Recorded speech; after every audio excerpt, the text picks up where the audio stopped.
मी श्रद्धा टपाल. टिटवाळा न्यूजमध्ये आपलं हार्दिक स्वागत. चला पाहूयात आजच्या काही ठळक घडामोडी. वासेंच्या कथित बोगस शाळेची तक्रार अखेर मुख्यमंत्र्यांकडे. संस्थाचालकाला पाठीशी घालणाऱ्या शिक्षणाधिकारी ठाणे यांच्यावर कारवाईची मागणी.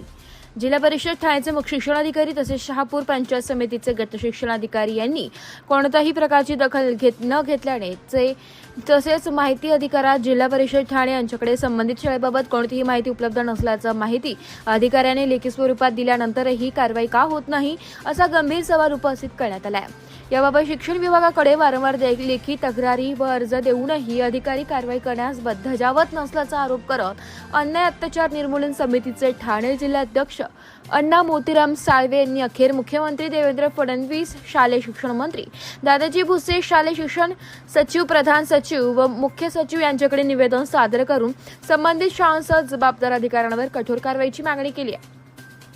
शहापूर तालुक्यातील वासिंद परिसरातील रिद्धी-सिद्धी न्याय एज्युकेशन सोसायटी संचलित आर.के. पालवी स्कूल व श्री लॉर्ड गणेश स्कूल या शाळांना सन 2017 मध्ये शासनाकडून परवानगी देताना शाळेची अटी व इतर आवश्यक अटी 6 महिन्यांच्या आत पूर्ण करण्याचे स्पष्ट निर्देश देण्यात आले होते.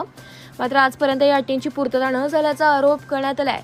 तरी देखील या शाळा गेल्या अनेक वर्षांपासून सुरू असल्याने विद्यार्थ्यांच्या भवितव्याशी खेळ सुरू असल्याचा गंभीर आरोप तक्रारदारांनी केला आहे.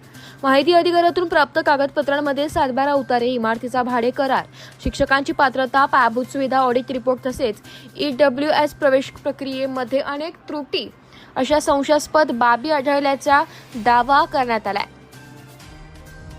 या संदर्भात संबंधित शिक्षण विभागाकडे अनेक वेळा निवेदने, पुरावे व लेखी तक्रारी सादर करण्यात आल्या. मात्र कोणतीही कठोर कारवाई न झाल्याने संबंधित अधिकाऱ्याच्या भूमिकेवर संशय व्यक्त करण्यात येतोय. अण्णा साळवे यांनी मुख्यमंत्री व शिक्षण मंत्र्यांकडे संबंधित शाळांची मान्यता तात्काळ रद्द करावी, संस्थाचालक व जबाबदार अधिकाऱ्यांवर फौजदारी गुन्हे दाखल करावेत, तसेच संपूर्ण प्रकरणाची उच्चस्तरीय चौकशी करावी अशी मागणी केली आहे. Bureau report, Titwala news, Titwala.